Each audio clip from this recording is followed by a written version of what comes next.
Hello, my soul family, and welcome back to my garden lounge for another episode of the 365-day lessons from A Course in Miracles. My name is Christy Ramirez. I am a soul coach, spiritual influencer, spiritual teacher, and motivational speaker. And I am so grateful to be back here with all of you today, because today is I feel a very good energy as we are moving through this energy, right, of out of fear, into love, out of our ego, into our higher self. And if you're already living somewhat close to your higher self, you're only but growing more and ascending more. There's always room for elevation in our spiritual journey, and that is here what Jesus is here to remind us. He is a healer, so he's also here to tell us that there is always something to heal. So never think that you're done with the journey, that you're done with the healing, because it's a process. It's a process that is a journey. And it's not only for looking towards the destination, which again could metaphorically be like the end of the book, right? You want to be feeling good in the book, in the midst of the chapters. You don't want to wait to the very end to finally enjoy life, to find joy out of life. You want to be already in this joy, and this is again your challenge. How can you, this is again all about shifting perspective. This series is going to teach you how to shift your perspective when it comes to life, when it comes to challenges that you might confront, any obstacles to your peace. That is your learning lesson here. And so I am here simply but a guide for you, and just to share my wisdom with my journey, with this book, with my own experiences, with God and Jesus themselves. And all our angels and the heavenly team here is here to support us, here to teach us new things. So keep watching this series, and if you like the series, this is just but a preview of what the book is really about. The real foundation of this book is in the first 31 teachings. And those teachings are taught by me in my School of Light, which is an online school. You can go to christophermirrors.com/school and join, become a member, get access to all this exclusive teachings like classroom experience, but it's also just very cozy, and it's just really getting down deep into the word of Jesus. And there's a lot that goes into that. Each class is like 2 hours, so it is pretty deep. And let me tell you that although it's longer, it's much easier to understand than these lessons, which might seem shorter, but they're much more complex, much more philosophical, and much more open to interpretation. Whereas the teachings are straight to the point, and you're really going to benefit on your journey. That's where it started for me. That's what helped to transform me. That's what continued to elevate me. It awakened me. It just did a lot of things to my journey. So I really suggest that you become a part of that journey as well. So with that being said, let us start this early morning. Today I'm actually here early morning, so you can see a little kind of bright daylight in the background. So again, these series are going to be filmed either very early, like sunrise, or later in the evening at sunset, so before or after work. And sometimes, you know, when I'm filming at sunset, sometimes it's already getting a little dark, so that's why the lighting changes. But that's just the hours, the golden hours that we are guided to read this series. And that doesn't apply for the actual teachings, though. I actually do that more like an afternoon tea, so it's cozy in another location in my other studio. So it's just more cozy there. It's like my little reading area, a little bookstore vibe. And here it's just like a nice, luxurious lounge, which again also, you know, God and Jesus is reminding us that, you know, being that we are divine children of God, we are like royalty, and we deserve the best. And treat yourself as such. This is the worth that we are given. And it does begin by realizing your worth, that you can actually start to live through your higher self. Because part of what people keep stuck in their ego is their own doubts, insecurities, low self-worth, victimhood mentality. All of those are very negative and low vibrational, and emotions that don't serve your journey, and especially your soul journey. This is all about growing out of that, and it's about loving yourself enough to know that you are worthy of what it is that you want out of life, out of things that give you value as well. And those are just but a few things that we're going to be learning. And of course, it goes deeper than that, when it comes to loving yourself enough to attract a healthy partnership, a healthy relationship in life, to know your standards, raise your standards, and ask for what you want out of life, whether that be in your career, whether that be opportunities, what it is that you love to do. All of those things do relate and go back to the core root of your self-worth. And this book is a huge mental health therapy book that is going to help you to remember this, because we're all born with high self-worth. Now again, people who are exposed to childhood trauma, not as much, and then they have to actually learn this from scratch as they are older adults, which I've seen this with clients that I've worked who were very young. And it's very sad because they don't have anywhere to kind of look back as to an example, as to like maybe if you had a good childhood and maybe it was like along the way that, maybe societal experiences or things that you got exposed to maybe started to slowly diminish your self-worth. Sometimes it's easier to come back from that because you at least have a childhood foundation that was healthy, that was strong, and very supported by parents who were there for you. So it really is very much dependent, but nothing is impossible in God's eyes. And that's what God reminds us, that, with his plan of salvation, everyone is welcome to have this salvation. But it does begin with you, with your own repentance, your atonement process, which is, again, the foundation of the teachings. Will walk you through that process, so definitely check it out. If this is something that you resonate with and you need healing with, those are the teachings for you. And again, after that, that's when you start to relearn how to love yourself, how to love God, how to love life. And then eventually you start to get in touch with your higher self. So like I said, like therapy, it is a process of healing. So I do welcome you to this series. I am a therapist, I am a psychologist, so I do like to interpret both. And the way that I interpret and the way that I see things is from a psychological point of view, because again, as a therapist, obviously this is how I see things, but then also as a spiritual teacher and with my own spiritual gifts that I've developed, there's also intuition that comes at play, and of course, getting direct messages from God. This is why I always need to show up in spiritual alignment.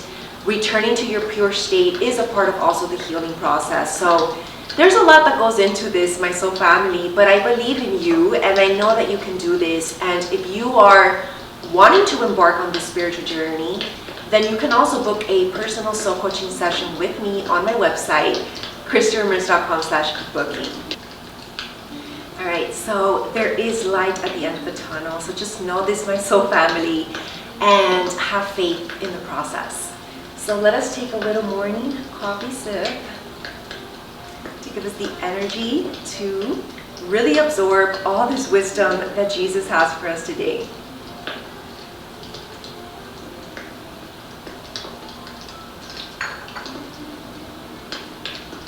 And as always, we're going to just try to go with the flow and get as much lessons as we can per day.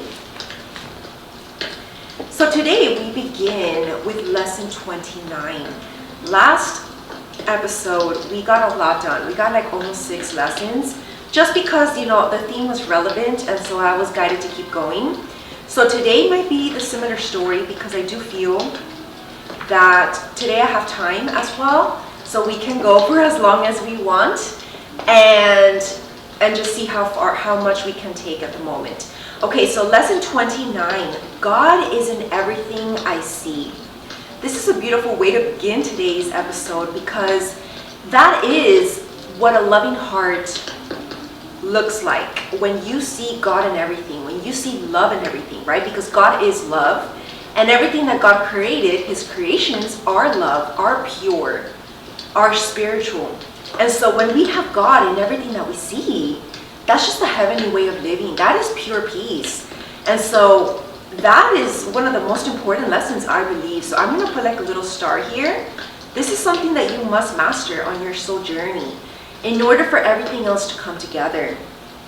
So The idea for today explains why you can see all purpose in anything, right? Everything holds a purpose. So if you see a divine purpose behind what you're seeing, maybe not everything has a divine purpose. So then again, if it doesn't have a divine purpose, then you know maybe how to move on to the next thing, right? So this is kind of like a guideline as well as to what to put your focus on in life and where to direct your energy.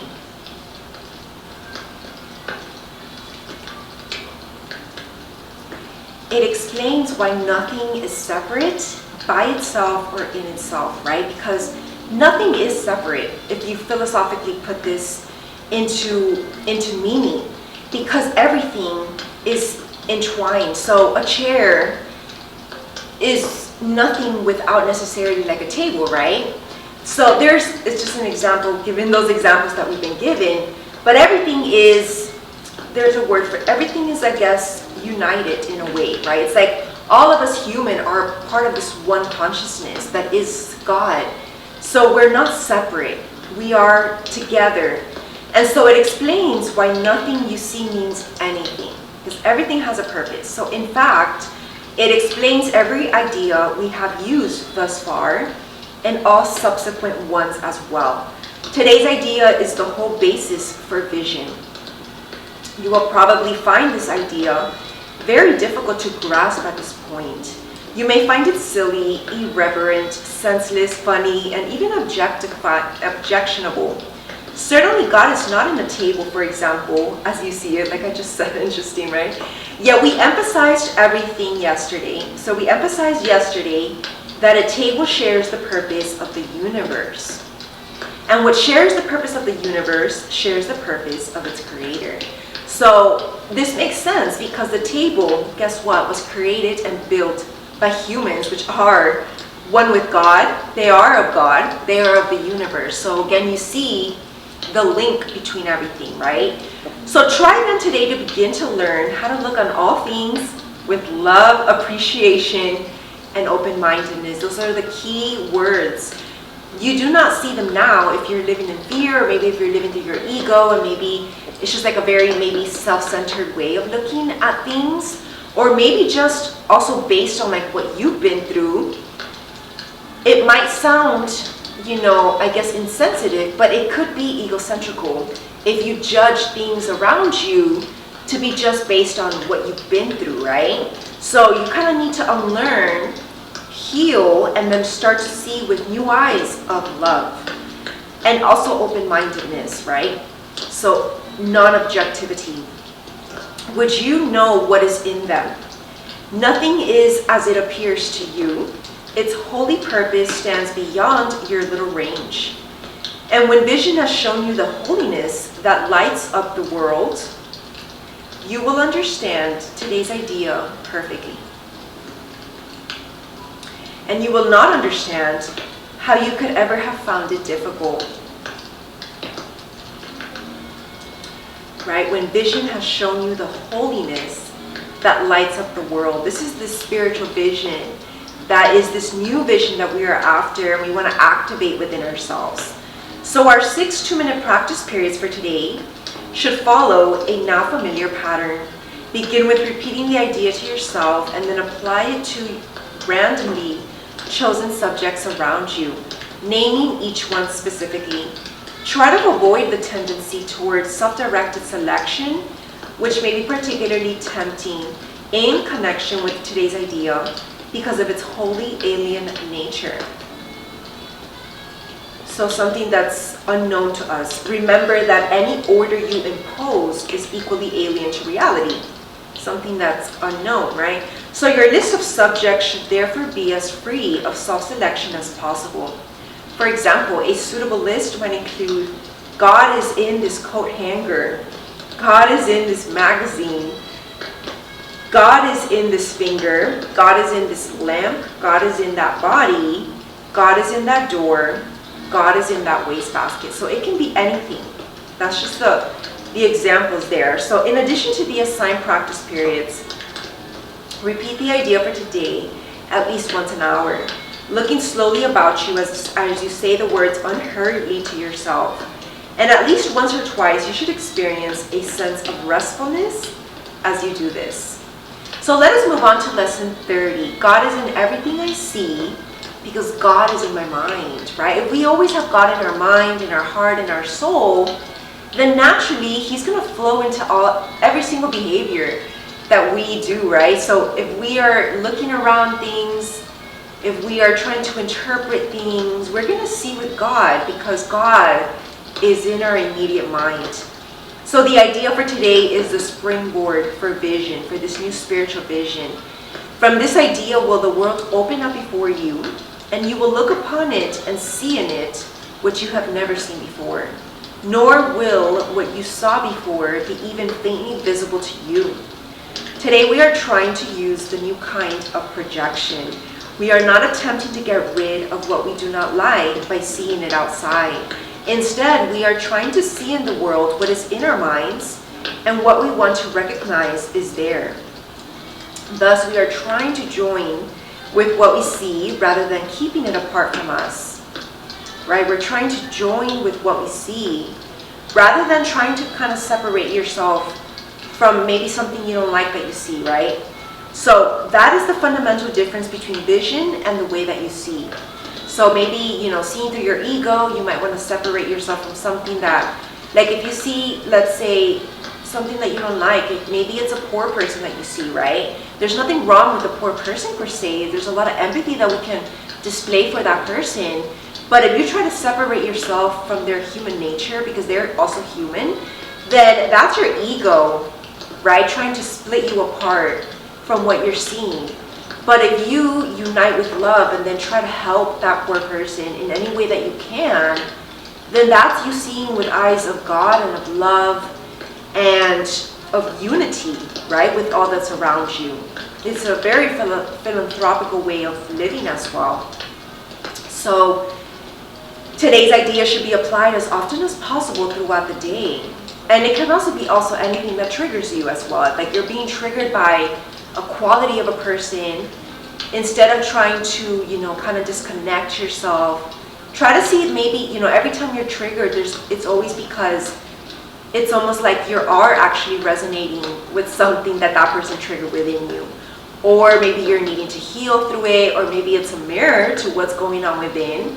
So there's just a whole bunch of reasons why you can get triggered. And that's also part of one of the assignments of this book is learning our triggers and then finding how we can get rid of them basically by healing through them, right? And transmuting that feeling of trigger. So today's idea should be applied as often as possible throughout the day. Whenever you have a moment or so, repeat it to yourself slowly, looking about you and trying to realize that the idea applies to everything you do see now or could see now if it were within the range of your sight. Real vision is not limited to concepts such as near and far. To help you begin to get used to this idea, try to think of things beyond your present range as well as those that you can actually see. As you apply today's idea, real vision is not only unlimited by space and distance, but it does not depend on the body's eyes at all. The mind is its only source, right? Like for example, actually, I'm gonna get a glass of water right now, and my glass of water is not necessarily in my vision right now, but the coffee is, right? And so just because the coffee's in that close distance doesn't mean that the water's not around, because it is, I know where it is. So that's kind of breaking the chains of like the space and the distance around you. Doesn't mean it doesn't exist, because the ethereal realms as well, you must break out of the realm that you are kind of seeing through. So if you're wanting to see with spiritual eyes, you're really needing to also kind of break through the illusion and the veil of illusion that's kind of hiding what's more beyond that. So to aid in helping you to become more accustomed to this idea as well, devote several practice periods to applying today's idea with your eyes closed, using whatever subjects come to mind, and looking within rather than without. And today's idea applies equally to both.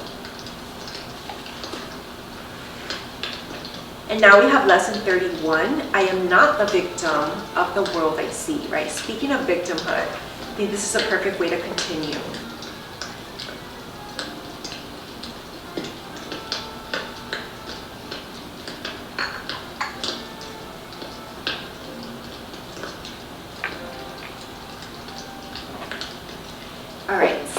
continue. Lesson 31, I am not the victim of the world I see. So today's idea is the introduction to your declaration of release. Release of any chains that are holding you back, your ego, your victimhood mentality, whatever it is. Again, the idea should be applied to both the world you see without and the world that you see within. In applying the idea, we will use a form of practice which will be used more and more with changes as directed, as indicated. Generally speaking, the form includes two aspects. One in which you apply the idea on a more sustained basis, and the other consisting of frequent applications of the idea throughout the day. So 2 longer practice periods with the idea for today are needed. 1 in the morning and 1 at night. 3 to 5 minutes for each of them are recommended. During that time, look about you slowly while repeating the idea 2 or 3 times. And then close your eyes and apply the same idea to your inner world. You will escape from both together, for the inner is the cause of the outer, right? That's so true, because anything that is going on within is going to be reflected in the way that you see, like we were speaking of. So if you're living through this victimhood, then it's going to affect the way that you see the world around you, and then hence your relationships, all that you do. So as you survey your inner world, merely let whatever thoughts cross your mind come into your awareness, each to be considered for a moment and then replaced by the next. Try not to establish any thought of hierarchy among them. Watch them come and go as dispassionately as possible, and do not dwell on anyone in particular. But try to let the stream move on evenly and calmly, without any special investment on your part. And as you sit and quietly watch your thoughts, repeat today's idea to yourself as often as you care to, but with no sense of hurry. Right? That's kind of like one of the main guidelines when reading this book, is never hurry through these lessons, because you want to be open to whatever comes through, right? So in addition, repeat the idea for today as often as possible during the day. So again, just kind of like as a reminder, not like excessively, but just a couple times. Remind yourself that you are making a declaration of independence in the name of your own freedom, right? You want to free your soul. This is about spiritual liberation. And in your freedom lies the freedom of the world, the healing of the world.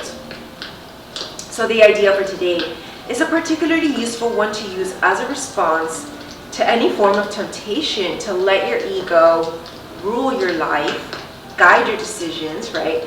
It is a declaration that you will not yield to it and put yourself in bondage. Very powerful. So as we move on to lesson 32, I have invented the world I see. That's kind of powerful because, and deep, because it's the ego that's invented it in a way, right? Based on, again, the way that you grew up, what you saw growing up, societal conditioning along the way. So today we are continuing to develop the theme of cause and effect. You are not the victim of the world that you see because you invented it. So now that is almost like taking away from whatever victimhood you wanted to hold on to. Again, this is almost like the rebellion as well of the ego that we did read a couple lessons ago, when your ego just wants to stay in that kind of low energy, and it's almost like rebellious or stubborn to try to get out of it. And now we're kind of like given this thought that we're not really the victim of the world because we have invented it. So how does this go, right? You can give it up as easily as you made it up. So this is about, you can choose when to let go of any burdens you're carrying. No one's holding them forcefully onto you. You can choose to let them go. And you can forgive. It could be a hard thing to do, but at the same time, it's one of the easiest things you can do. Because it simply is a change of vibration and just seeing through love. And when you're able to have compassion with whatever it is that you're needing to forgive, then you free yourself and also that other person, but mostly your soul, right? And you're able to keep moving on with your life. So you will see it or not see it as you wish. And while you want it, you will see it. And when you no longer want it, it will not be there for you to see. So the idea for today, like the preceding ones, applies to your inner and outer worlds, which are actually the same. However, since you see them as different, the practice periods for today will again include 2 phases, one involving the world that you see outside you, and the other the world that you see in your mind, right? Which can be very distant, or they can be very intertwined, depending on your perspective, also where you spend most of your time in, right? It depends, like if you're mostly in your head, or if you're out in the world a lot, and that can also affect that. So, but they're both needing to be in alignment, right? For you to be able to, act accordingly and achieve your goals and do the healing work, right? So in today's exercises, try to introduce the thought that both are in your own imagination. Because what's in your mind obviously is of your own imagination. But then what's also around you in the world, the way that you see what's happening around you, is also open to interpretation. And then again, it's based on what's in your mind. So in today's exercises, try to introduce the thought that both are in your own imagination, which can be difficult for some, right? But this is about just kind of being humbled by our own thoughts. So again, we will begin the practice period for the morning and the evening by repeating the idea for today 2 or 3 times while looking around at the world that you see as outside yourself. And then close your eyes and look around your inner worlds and try to treat them both as equally as possible, because they're both as important. And then repeat the idea for today unhurriedly as often as you wish, as you watch the images that your imagination presents to your awareness. And for the 2 longer practice periods, 3 to 5 minutes are recommended, with not less than 3 required. More than 5 can be utilized if you find the exercises restful. So if you find that it's giving you peace, comfort, it's almost like a rest for you, then you can keep going, right? So to facilitate this, select a time when few distractions are anticipated and when you yourself feel reasonably ready. These exercises are also to be continued during the day as often as possible. The shorter applications consist of repeating the idea slowly as you survey either your inner or outer worlds. It does not matter which you choose. The idea for today should also be applied immediately to any situation which may distress you, and apply the idea by telling yourself, I have invented the situation as I see it. So whatever is going through your mind, know that it is of your own mind, of your ego maybe trying to play tricks with you. But whatever it is, you've invented it. And then when you just humble and accept that, you can start to rewrite the way that you're thinking. So lesson 33 for us, definitely we should continue because we're wanting to end on a good note. All right, so we'll do 2 more because then that's also another theme. There's a lot of just theme on holiness. So lesson 33, and there is another way of looking at the world. Today's idea is an attempt to recognize that you can shift your perception of the world in both its outer and inner aspects. A full 5 minutes should be devoted to the morning and evening application. And in these practice periods, the idea should be repeated as often as you find profitable, though unhurried applications are essential. Alternate between serving your outer and inner perceptions, but without an abrupt sense of shifting. So just be graceful with the transition. Merely glance casually around the world that you perceive as outside yourself, and then close your eyes and survey your inner thoughts with equal casualness.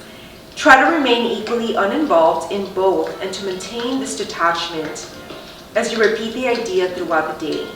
The shorter exercise periods should be as frequent as possible, and specific applications of today's idea should also be made immediately when any situation arises which tempts you to become disturbed. So for these applications, say, there is another way of looking at this. So if you're having trouble with what you're seeing, know that there's a different way of looking. Remember to apply today's idea the instant that you are aware of distress. It may be necessary to take a minute or so to sit quietly and repeat the idea to yourself several times. Closing your eyes will probably help in this form of application. So that was an easy one. So we move on to the final lesson for today, which is lesson 34. I could see peace instead of this. That's, again, how we started our conversation today. This is our end goal. We want to be able to live in peace, right? And protect this peace and see with peace, see through peace. So how do we reach this? The idea for today begins to describe the conditions that prevail in the other way of seeing. Peace of mind is clearly an internal matter, right? If you're in your peace, then everything around you will seem peaceful and you can see with the eyes of peace, so things won't bother you, even if it's not peaceful. So it must begin with your own thoughts and then extend outward.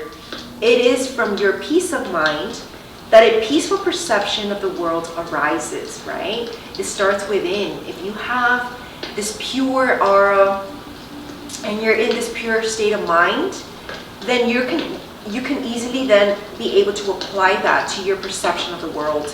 Even if it's not pretty, even if it's dark in a way as well, you can still kind of put the love in there and see with eyes of love. And maybe that can be healing for others as well if needed. So 3 longer practice periods are required for today's exercises. 1 in the morning and 1 in the evening are advised, with an additional 1 to be undertaken at any time in between, which seems most conducive to readiness. So again, just listen to how you're feeling. All applications should be done with your eyes closed. It is your inner world to which the applications of today's idea should be made. Some 5 minutes of mind searching are required for each of the longer practice periods. Search your mind for fear thoughts, anxiety-provoking situations, offending personalities or events, or anything else about which you are harboring unloving thoughts. Note them all casually, repeating the idea for today slowly as you watch them arise in your mind, and then let each one go to be replaced by the next, right? By the positive one, by the loving one. If you begin to experience difficulty in thinking of specific subjects, continue to repeat the idea to yourself in an unhurried manner without applying it to anything in particular. Be sure, however, not to make any specific exclusions. The shorter applications are to be frequent and made whenever you feel that your peace of mind is threatened in any way. The purpose is to protect yourself from temptation throughout the day. It is a specific form of temptation. If a specific form of temptation arises in your awareness when it comes to your thinking, then the exercises should take this form. And repeat, I could see peace in this situation instead of what I see now in it. Instead of what I now see in it, which could be fear-based, could be anxiety-based, whatever it is, right? So if the inroads on your peace of mind take the form of more generalized adverse emotions such as depression, anxiety, worry, right? All mental health issues in a way, right? And imbalances. Use the idea in its original form. And if you find that you need more than one application of today's idea to help you change your mind in any specific context, try to take several minutes and devote them to repeating the idea until you feel some sense of relief.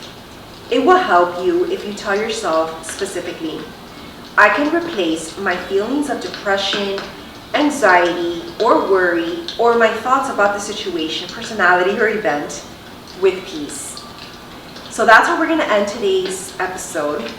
We are going to choose peace over any fears, over any anxieties, and we're going to live through that peace. We're going to live through that peace, and we're going to allow this peace to guide us in our life, and we're going to start to live with more light, with more love, and with more joy. So I hope that today's episode really inspired you, helped you on your soul journey, and I will see you all for the next one. Thank you for watching. Namaste.